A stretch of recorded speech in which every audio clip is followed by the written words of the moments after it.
Čau visiem, te Anete. Un šīs dienas video atkal nebūs nekas ierasts, un tas atkal būs kaut kas pilnīgi jauns un interesants. Un patiesībā man pašai personīgi tas likās kaut kas ļoti, ļoti interesants, tas safilmētais materiāls. Un tas būs par Strasmuižas ciematu, kur dzīvo neredzīgie cilvēki. Un šis video būs tieši vairāk par jauniešiem, bet vispār par neredzīgiem kā kopienu, par vājredzīgajiem. Un es zinu, tas ir pilnīgi kaut kas tā kā no zila gaisa, kāpēc pēkšņi es par kaut ko tādu filmēju un runāju. Tas bija labdarības tāda projekta ietvaros, kur labiedarbi.lv bija iespējams balsot par dažādiem labdarības projektiem. Un šis bija viens no tiem, tā kā neredzīgo jauniešu atpūtas istabas iekārtošana. Bet tas izvērtās īstenībā kaut kas daudz vairāk, un tas man tik ļoti iedvesmoja un ieinteresēja. Un viss šis te materiāls, viņš ir, es tur braucot, filmēt, es pilnīgi nezināju, ko sagaidīt. Man likās, ka tas varētu būt tā žēlīgi vai skumji vai kaut kā, tā likt sagruzīties vai kaut kas tam līdzīgs, bet patiesībā nekas tāds nebija. Tieši otrādi tas viss man ļoti, ļoti iedvesmoja, un tas bija ārkārtīgi pozitīvi un interesanti, un es uzzināju par neredzīgajiem tik daudz, cik es savā mūžā nebiju zinājusi. Un tāpēc es arī aicinu jūs visus noskatīties šo te video. Mēs bijām kopā ar Artu Oltri, puisi, kurš man arī uzaicināja filmēt šo te materiālu, un viņš arī strādā sadarbībā ar šo te projektu. Tieši, labajiem darbiem. Man tas arī, protams, man interesē labdarību un palīdzēt citiem cilvēkiem. Tāpēc es tiešām jūs aicinu noskatīties visu šo te video no sākuma līdz beigām, jo tur ir tiešām ļoti daudz interesantas lietas, ko jūs uzzināsiet, un kaut kas varbūt, kas izmainīs arī jūsu skatījumu uz jūsu dzīvi ikdienā, un liks varbūt nedaudz vairāk saprast arī cilvēkus, kuru ikdiena nav tik vienkārša vai varbūt tā vienkārši ir pilnīgi savādāk. Un es arī, protams, aicinu visus uz toleranci un uz saprotošu attieksmi pret šādiem cilvēkiem, tāpēc, ka viņi ir tādi paši kā mēs, tikai viņiem vienkārši trūkst viena no maņām, vai tā ir vājāka nekā mums. Tāpēc arī man liekas, ka ir ļoti interesanti uzzināt par viņu dzīvi un ikdienu vairāk. Un, lūdzu, skatieties video materiālu.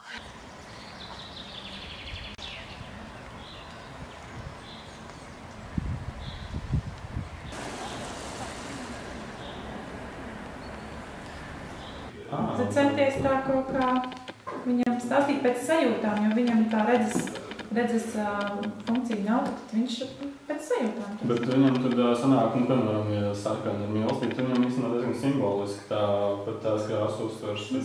Kā simboliski? Es nevaru pateikt, ka simboliski, piemēram, tagad mums ir viens mākslas projekts 5 Latvijas pilsētās, neredzīgi cilvēki, neredzīgi glezno. Ar viņiem strādā mākslas pedagogi. Nav tāda konkrēta izstrādāta materiāla, kas varētu iemācīt neredzīgam cilvēkam zīmēt, gleznot vai grafikā kaut ko attēlot. Viņš to dara pēc savām sajūtām. Un ja kā viņš, piemēram, izjūtas dusmas, viņam ir kaut kāda tāda iekšēja sajūta, viņš dusmojās, un tad vai nu viņas būs melnas, vai tomšas zilas, varbūt kādam būs sarkans. Viņiem šeit nebūs tas variants, kā mums redzīgiem cilvēkiem sarkans ir ābols un zaļa ir zāle. Viņš savādāk to izjūt, tāpat kā es biju pārsteigta par to, kad neredzīgi cilvēki redz sapnis. Es domāju, kā? Mēs tieši runājām par to. Redzēt sapnis. Un tas tās sajūtas. Bet interesanti, kā viņi redz sapņus arī. Ļoti daudz arī, piemēram, viņam tie sapņi ir noteikti ļoti iespaidojās no tā, kurš cilvēks tajā brīdī viņam ko ir stāstījis. Piemēram, es varu stāstīt neredzīgam cilvēkam par to, kāda ir šī māja. Es uzbūšu vienu ainu, savukārt cits cilvēks uzbūs pilnīgi savādāku ainu. Balss, intonācija tādā brīdī vai kaut kādas savstarpējā enerģija, kas tur apmainās, tas viss rada šo te koptēlu, šo te izpratni par to, kādas ir tās pasaulīgās lietas. Un, tāpēc pēc tiem sapņiem es arī vienreiz tādu metīšu kontiem valsts paprasīšu, vai jūs redzat sapnis? Bet Sandra, protams, ka mēs redzam sapnis. Kā jūs redzat? Es ar vienu puisi tieši runāju, jaunieki, bet likās tā, forši. Tas ir ļoti forši. Bet tomēr grūti, ne? Tās grūti. Bet arī, piemēram, ir jau visādas taktīvas lietas, kas zīmējumi bērniem, kad viņi grāmatiņās, piemēram, bērnu grāmatu, un tur ir kaķis. Kā viņš var zināt, kāds ir kaķis? Labi, viņam pateiks 4 kājas, aste un pūkains. Pūkainam viņš satalstīs, ko viņam nedos pūkainu patāstīs. Viņš zina, kas ir pūkains, vai asis ir tāds. Bet ir vēl taktīli zīmējumi, viņi tā kā reliefā, vai uz iekšu vai uz āru, tad viņu tausti un tad tu satausti.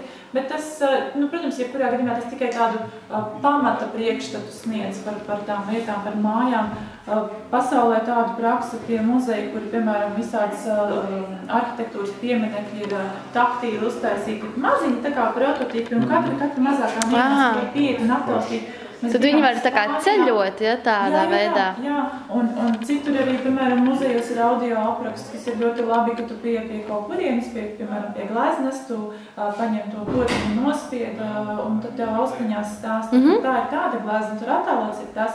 Mums Latvijā, diemžēl, šoka ir tāda praksa. Manuprāt, tikai okupācijas muzejā bija viena ekspozīcija, kas ir ar audio aprakstu. Bet tas audio apraksts ir tā kā tad speciāli pielāgotais audio apraksts, vai tas ir tā kā audio gids, kurus arī parasti klausās? Latvijā tas ir kā audio gids, bet ārzemēs ir tā labā praksa, ka viņš ir speciāli pielāgots neredzīgiem cilvēkiem. Ļoti daudz par neredzīgiem domā Spānijā, tur daudz muzeju, ekspozīcijas ir un uz ielām arī vide infrastruktūra pielāgota, bet Latvijā tā vēl jāstāv jāiet.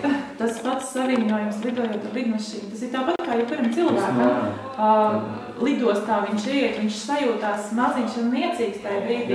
Tieši tāpat kā mēs, viņš neredz, bet viņš to visu sajūt, un tā ceļošana, tas ir arī tāds vēl viens labs hobijs kādam no neredzīgiem cilvēkiem, jo mums ir tādi cilvēki, kas regulāri ceļo. Katru gadu viņš sakrāja to naudiņu, tie, kuri strādā, kuri var atļauties, un viņi aizbrauc uz tādām zemēm, un pēc tam rakstas mūsu vietējā žurnālā, un tie raksti ir pilnīgi savādāk nekā redzīgs cilvēks raksta, jo viņš vairāk apraksta tos momentus, tās sajūtas, kādas ir bijušas konkrētās vietās. Viņš varbūt nerakstīs par to, cik skaista bija tā statuja, bet viņš stāstīs par to un uzrakstīs par pašu pilsētas to sajūtu, kā viņš tajā mirklī tur ir jutis to cilvēku līdzdarbošanos un kā viņš tajā vidē bijis. Tas ir sabiedrība no citas puses pilnīgi, ne? Pilnīgi savādāk. Es varu kādreiz iedot, kas mums Rosmē rakstīti žurnālā tie raksti, ko ir tāds Sudarenko Andris, manuprāt, viņš raksta, viņš braukā arī uz ārzemēm. Burvīgi raksta, tiešām, tu lasi, es tur pat esmu bijusi, bet es neko tādu tajā brīdī neesmu sajutusi, jo es skatos tieši tā, un viņš atkal savādāk. Viņš atkal jūt. Viņš jūt, jā, un es tur eju, tur tas, un viņš jau savādāk to es, un tad arī, liekas, kā bijām vienā zemē, tad pilnīgi savādāk, bet tas ir pozitīvi, ļoti pozitīvi, jā, viņi ceļo, cik nevar atļauties. Mēs arī caur projektiem mēģinām kaut kādu naudiņu piesaistīt, tas ir Erasmus, piemēram, projekti, ka mēs tur varam kaut kur aizbraukt. Vai es sāku filmēt? Es nodarīšos ar svariem. Tagad izdzirdēs, cik es svaru. Jūsu svars ir 64,4 kg. Bet tas bija ar trēneri, ne tagad. Laužot jau vispār pieņemtos stereotipus un faktus par to, ko var un nevar neredzīgs jaunietis, es biju noorganizējis, ka ar mums vienu dienu nodarbojās Nacionālajie bruņotie spēki. Un tas bija rīktīgi forši. Tur bija dažādi pārbaudījumi, viņi bija saveduši savas automātus. Un tad viņi varēja turēt rokās, un tad viņiem bija jāiekurina ugunskurs, un tad viņiem bija jāuzslēm telts. Tur bija ļoti daudz neredzīgi jaunieši, ļoti daudz teiktu, ka vairāk nekā vairedzīgi. Bet kā viņi darbojās, un tad viņi ar to bruņu mašīnu varēja braukt. Ne jau tanku, bet tādu. Un psiholoģiski ar viņiem arī strādāja šie te Nacionālā bruņoto spēku darbinieki. Un tas bija kaut kas tāds, kas, manuprāt, uz mūžu viņiem paliks atmiņā, jo nevienā brīdī šie te cilvēki no bruņotiem spēkiem neteica, ka tu tur nevari vai tev tur nesanāk. Un viņi iekurināja ugunskura ātrāk nekā redzīgi cilvēki. Viņiem tas tā organiski sanāca, ka tas pašizdzīvošanas kaut kāds instinkts, jo viņi tur bija iemesti tajā visā vidē. Maņas beigās arī citas. Un vēl kas bija interesanti, viņiem bija ienesa mežā kaut kādas krāsainas bumbiņas vai kaut ko tam līdzīgu, un viņas bija jāatrod, vadoties pēc norādījumiem, ka tik un tik soļi uz turieni, tik un tik pa labi, pa kreisi, un tad arī ļoti interesanti, kā viņi atrada tur. Un tad mums tur bija vēl dejas, 3 veidu dejas, un es nezinu, man tā nometne ir tik tālu iespējas atmiņā, jo es redzēju viņas pilnīgi savādāks nekā šeit, piemēram, ciematā, ja nu, tur satiec to cilvēku un tā, sasveicinies, un tās iespējas tāds, ka viņš no mājas uz kaut kurienu un atpakaļ, bet tur, ka viņiem bija 7 dienas un viņi bija absolūti vieni paši bez vecākiem, kas ir ļoti pozitīvi, jo viņiem ik pa laikam vajag atpūsties vienu no otru, un tad viņi tur savā starpā un kādas tik tur nebija tur kaislības un bija ļoti paši, riktīgi paši. Bet tie bruņoties spēki no tā mūžam laikam paliks atmiņā. Nu, zin kā, tikko, kad sāku strādāt kaut kādu laiku atpakaļ, arī bija tāds, es ar tādu varbūt nedaudz pietāti un ar tādu arī, kā saka, žēlumu, bet tad es sapratu, ka tas nestrādās nekādā ziņā, jo man ar viņu jārunā kā līdzvērtīgu, jo, kādas ir tās atšķirības? Viņam nav redze, man ir redze, bet tāpat laikā viņam ir tik daudz talantu, par kuriem es varētu tikai sapņot. Nemāk es tik skaisti dziedāt un nemāk es varbūt tās tur pārvaldīt datorus, ko reizēm viņi dara labāk par jebkuru redzīgu cilvēku. Tā kā, tad viņu tā pieņem kā līdzvērtīgu, pat nedaudz virs, un tad ļoti labi tā komunikācija. Viņi paši arī sajūtās priecīgāk.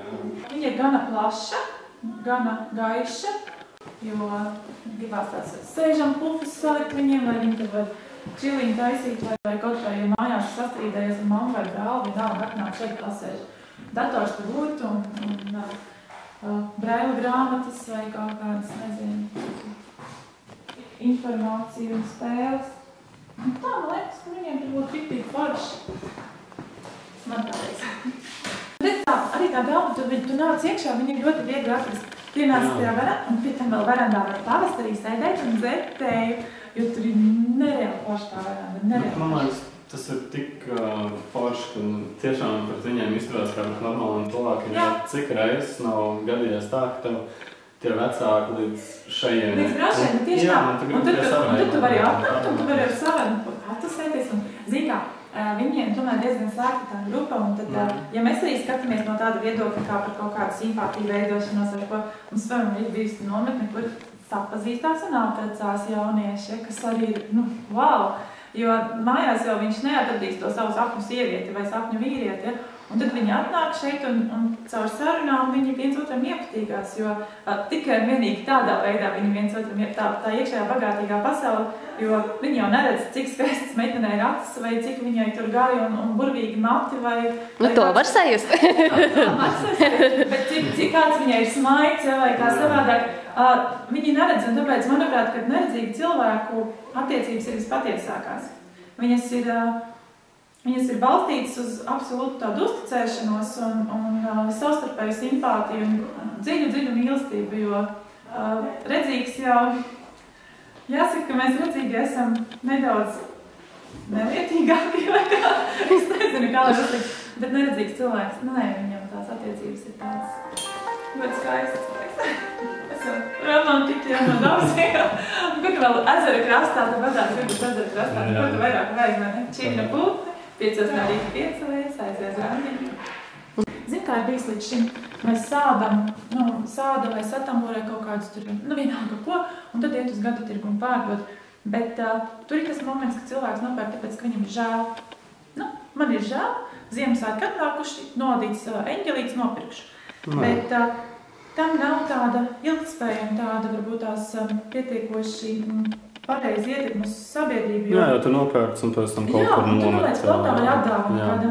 Šajā gadījumā te ir jau sākot ar zīmolu, jo šis jau ir zīmols produktam, ir pats produkts, viņam ir iesaiņojums, iepakojums un vēl planšeti, kas tev pastāsta, kā tas ir tapis, kas, manuprāt, tikai mūsu pašu spēkiem tas nekad nebūtu iespējams. Tāpēc ļoti liels projekts par Mākslas akadēmiju, kad Mākslas akadēmijas studenti brīvprātīgi brauc un darbojās, un testēja šos cilvēkus, ieiet tās viņu ādā. Un, mums ir tik daudz ko rādīt, īstenībā, tik daudz, kas ir sateicīts. Un reāli stilīgi šitās. Šitās, ne? Vienīgi, ka baigi biezies stikli. Viņas jau var ņemt ārā. Viņas varētu uztaisīt kaut kāds saules brilles no šitā. Ir tāds kaķu brīlīts, mums tur ir tāds riktīgs. Kaķecis? Kaķecis bija kaut kāds uzvārds. Wow, šitās ir reāli stilīgs, vienīgs šķīps. Jā, krāsīgs. Baigas rukā krāsa. Tev līdzīgs. Reāli stilīgs šits izstāt. Gribēšu visu dienu pavadīt. Wow. Wow. Jā, tas ir smuks. Šitas ir reāli krūta. Kāda skaista. Reāli. Nekas mums nav pret to. Nu, izšķiros kastes. Kas mums tur? Reāli, nu šitās te nenormāli pār. Kas tur? Taču nepieta viņas grib ar Dievs. Bet es jau viņas... Es uz viņām varēšu skatīties tikai. Tikai skatīties. Necauri, te Pasā var uztaisīt, nematīs. O, šitās ir stilīgi. Īstenībā, jā. Tematiskam populārā. Skatītāji teiks, ka par Pandāras nacionālo neredzīgo cilvēkiem brīvs. Reku, piemēram, arī kā raksta neredzīgi cilvēki. Reku tā izskatās, kur raksta. Te tos punktiņus spiež cauri. Un raksta no šitās puses uz to. Un tā, kad atājas vaļā, tad var lasīt. Šitādi, redzi? Un, un reku tāds. Uz kura pirksta nezinu, uz vidējā vai kura? Šitāds te ar kuru. Tā ir grifele, jā. Grifele. Ui. Un tas ir brēla raksta rāmis. Un tad tu un rakstījā no tās pusītes, jā, tas būs aburtiņš augšā, jā, pat pašām maliņām. 6 punktu sistēma. 6 punktu sistēma. Bet kā tad?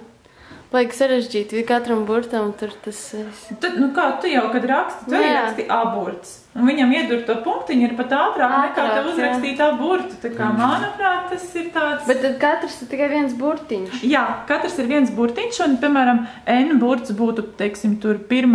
un 3. punkts, jā, tur vai, es nezinu no galvas viņas. Jā. Un tā arī viņus raksta, jā. Un bet tad diezgan maz var sarakstīt vienā tāpā. Diezgan maz, piemēram, tā atšķirība starp redzīgo žurnālu un tieši tas pats neredzīgo, tad redzīgais ir uz 5 lapas pusēm un neredzīgais ir kā tāda milzīga grāmata, jo tāpēc viņš jau apjomīgs un viņam, tā... Bet, audio žurnāli. Audio žurnāli, jā, mums ir audio rosme, piemēram, bet šādu jau praktiski vairs, ļoti maz izmanto brēlu rakstu. Tagad jau... Printē arī, ne? Printē, jā, viņi internetā izlasa un PDF-u tik novēl, lasa, tā kā, jā.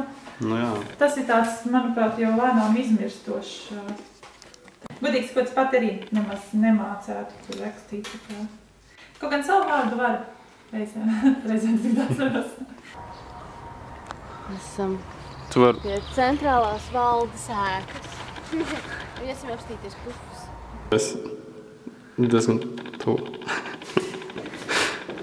Neredzīgo biedrību žurnāls Rosme, un tur ir sports savienība. Un pirmajā stāvā ir rehabilitācijas centrs, jā, tā ārās.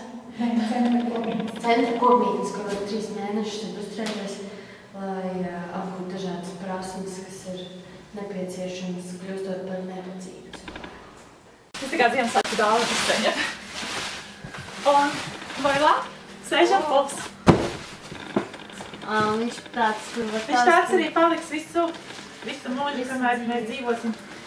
Kamēr šī pasaule. Diķīgi interesants. Tas ir tāds šibarī tehnika. Bet pirmkārtām krāsas jau tu vari variēt kāds tu gribi to audumu. Tāpat arī formas. Tas mums ir kvadrātains, bet arī appaļš man ir. Appuļšiem? Jā. Kā viņš saucās? Burbur? Burbur. Tā ir uzburšana. Uzburt sajūtas. Tā kā sēnītes. Domā tādas mazas uzsauc piņģerotas, tur aplīšas, koka klucīšas. Tad ieliek novāra viņu uzreiz augstā ūdenī, un pēc tam tas autumiņš tāds arī paliek. Un šitā mēs zināt, viņš tika uzšots virsū. Bet, manuprāt, ļoti forša lieta, ja viņi būtu, piemēram, tur spilgti zaļi vai kāda bērnistabā, meitene, kaut kāda rozīga. Krāsas un formas ir variējums. Un beig patīk, tas ir aplīšiem, viņš izstās pēc tam kosmiskā sēnītē. Reāli, smieklīgi. Paši.